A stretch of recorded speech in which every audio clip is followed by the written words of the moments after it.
morning, children. How are you? I hope you all are fine. Children, today we are going to start a new topic, that is Unit 13, verbs. What are verbs? You are doing verbs since class 1. Verbs are doing words, action words, वो words जिनसे हमें ये पता चलता है कि क्या काम हो रहा है, right?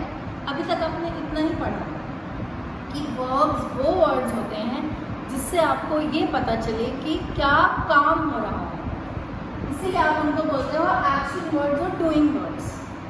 But now it is the time that you should know कि वर्ब्स से और भी चीज़ें होती हैं. वर्ब्स मतलब सिर्फ एक्शन वर्ड और डूइंग वर्ड नहीं होता, ओके, और भी होता है, right?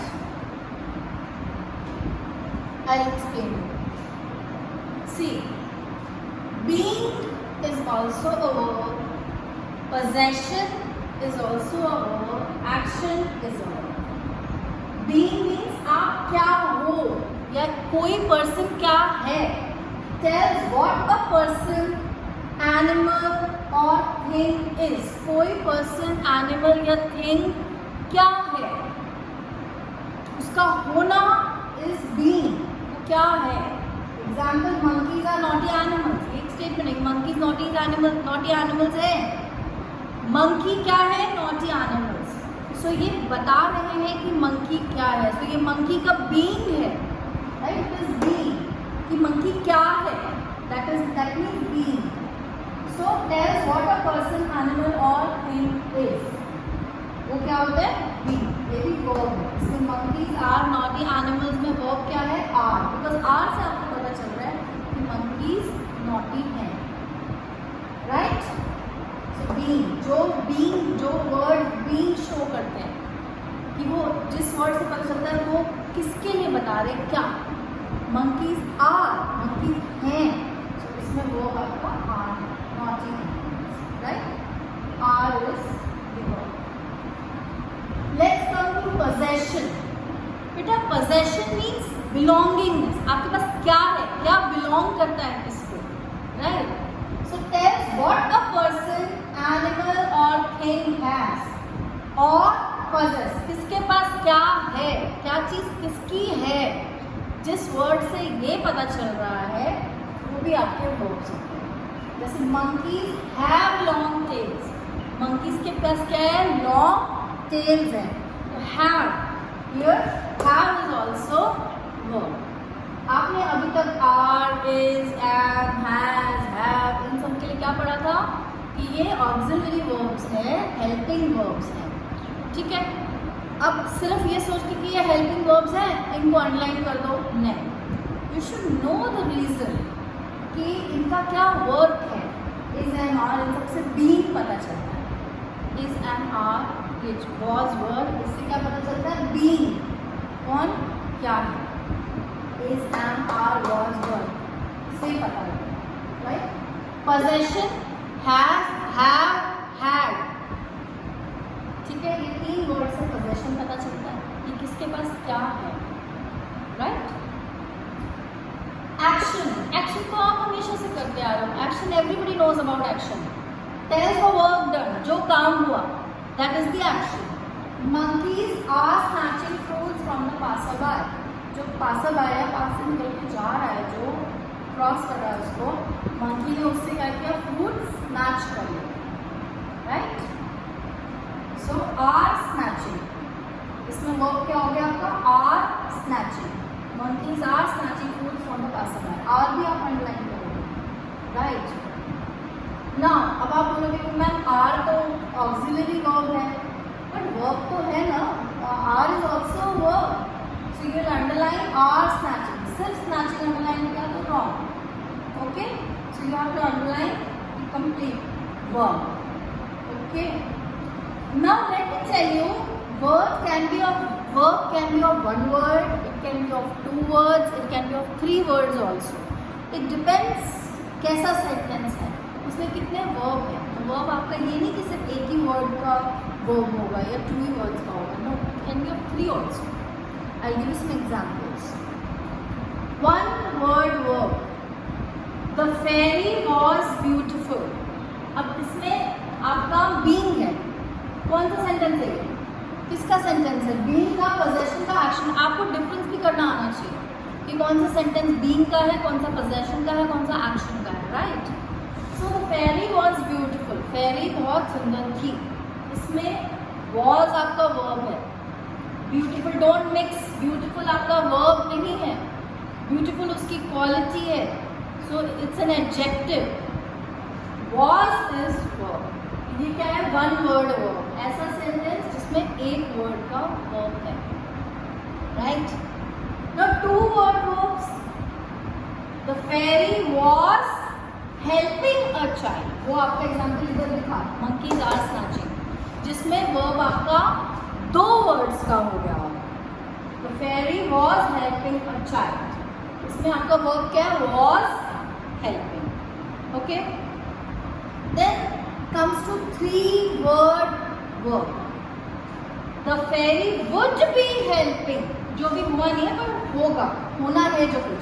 The fairy would be helping the child because of her kind nature. fairy child की मदद करेगी, कर सकती है या करेगी. would be helping करेगी because वो उसका nature kind है, right? So here verb is would be helping because would be आप साथ में यूज करते हो. would be doing it. हाँ मैं कर सकती हूँ ऐसा, हाँ मैं करूँगी अभी ऐसा, right? I would be doing it. I've not done it. I would be doing it tomorrow. मैं कल करूँगी इसको, right? So this is would be. तो would be एक साथ ही यूज होगा, ठीक है? So इसलिए ये three words का verb हो गया आपका. would be helping. So आप इसके इसमें पूरा ऑनलाइन करोगे would be helping, right? Okay, so let's revise a quick recap for again.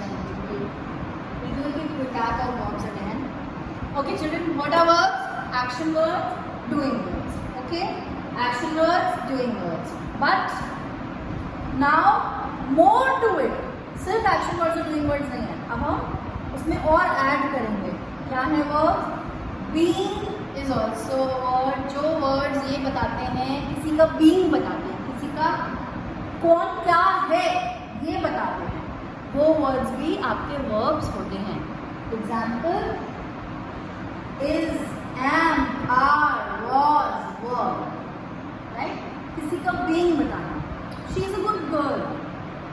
So she is a good girl. इसमें आपका वर्ब क्या है? Is. Monkeys are naughty animals. आपका वर्ब क्या हुआ? Are.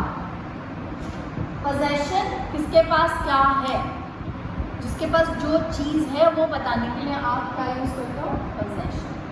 Tell what a person, animal, place और person. A person, animal और thing has. और possess, हैज मीन्स possessive होता है, किसके पास क्या है. So monkeys have long tails, right?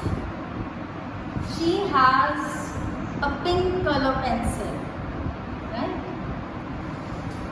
Action words सबको पता है. आप लोग action words ही करते आ रहे हो वर्ब के नाम पे हमेशा से, जिससे ये पता चलता है कि क्या वर्ब हो रहा है. यहाँ पे आर स्नैचिंग है, सेम यहाँ पे was helping है. Now one word verb भी होते हैं, two word verb भी होते हैं, three word verb भी होते हैं. वन वर्ड वर्ब जिसमें आपका वर्ब सिर्फ एक ही वर्ड होगा. वॉज, उसमें वो वॉज भी हो सकता है. Was, is, am, are, was, were, has, have, had, ये भी हो सकता है, right? The fairy was helping a child. ये टू वर्ड वर्ब होगा. इसमें साथ में ऑक्सिलरी वर्ब भी है, हेल्पिंग वर्ब जिनको बोलते हैं, वो भी है. सो ये क्या है? वॉज क्या है आपका? वॉज आपका क्या है? बीइंग. और हेल्पिंग आपका एक्शन वर्ड. तो इनको मिलाकर आप अलग अलग नहीं बोलोगे. बीइंग कब बोलोगे? जब सिर्फ इज, एम, आर, वॉज, वर होगा. जब उनके साथ और भी वर्ड होगा तो ये आपका वॉज हेल्पिंग मिलाकर सिर्फ वॉज आपका, ओनली वॉज आपका बीइंग है, ठीक है?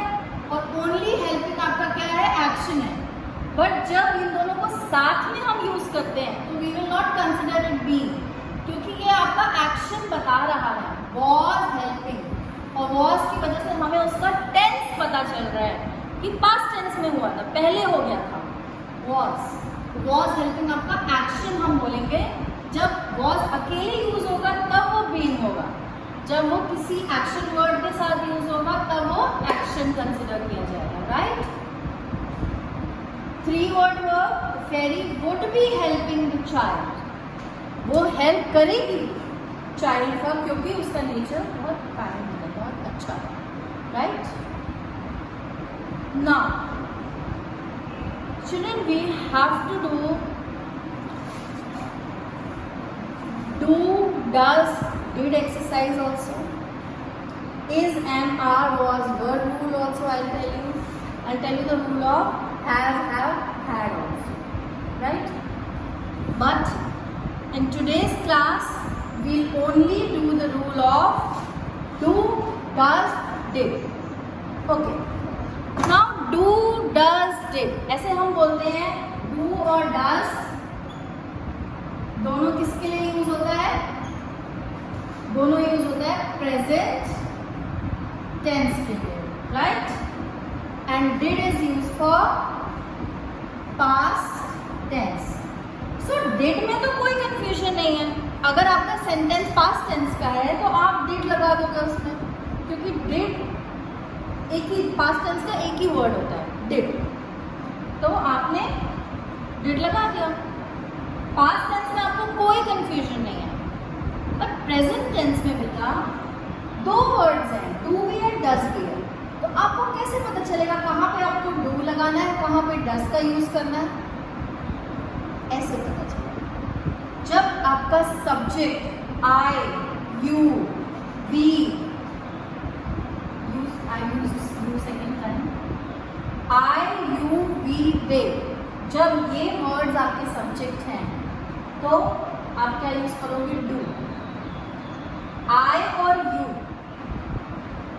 आई, यू, वी, दे कौन से पर्सन है? First person. I is what? First person. You is what? Second person. We क्या है? वी में मैं भी इंक्लूडेड हूँ, राइट, फर्स्ट पर्सन में आएगा। एंड दे क्या है? Second person. तो फर्स्ट पर्सन और सेकेंड पर्सन मैंने आपको क्लास 3rd में अच्छे से एक्सप्लेन किया हुआ है, फर्स्ट पर्सन और सेकेंड पर्सन, राइट।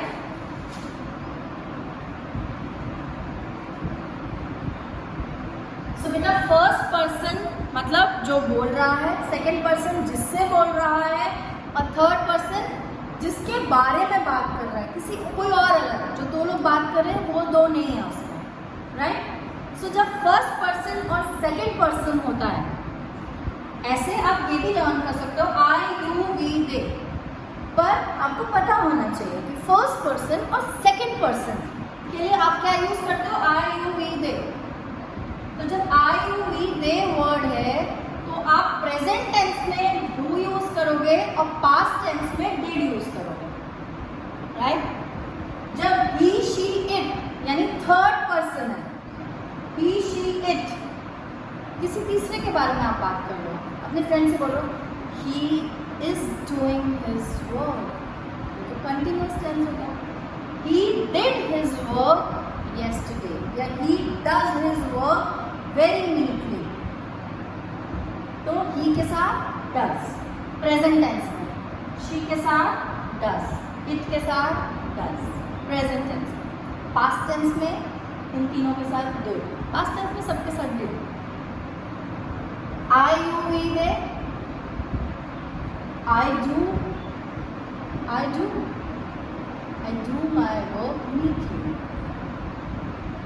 आप अपने बारे में बता रहे हैं, you do your work, हम नहीं काटते, बेटा you do your work, कोई बच्चा ज़्यादा बोलता है, right? Yes. So you know I, you, we, they, ये क्या है? First person and second person. So first person and second person के साथ आप प्रेजेंट टेंस में डू एंड पास्ट टेंस में डिड। थर्ड पर्सन के साथ प्रेजेंट टेंस में डज एंड पास्ट टेंस में डिड. चिल्ड्रन, ये टेबल आप अगर याद रखोगे, आप कभी भी you will never ever get confused while using do, does and did. Okay, I hope it is clear. I'll give you the table, I'll give you the written work. You don't have to write everything in your notebook. I'll tell you what to write. Okay, so wait, don't just copy down after watching the video, copy down the entire thing. No, I will tell you what to write, so wait for it. Okay, I hope verb is clear to you. Verb being possession, action, then one word, two word, three word verb. Then we have done rule for do, does, did, and this is the table for the rule. Right? I hope it is clear. Thank you, children.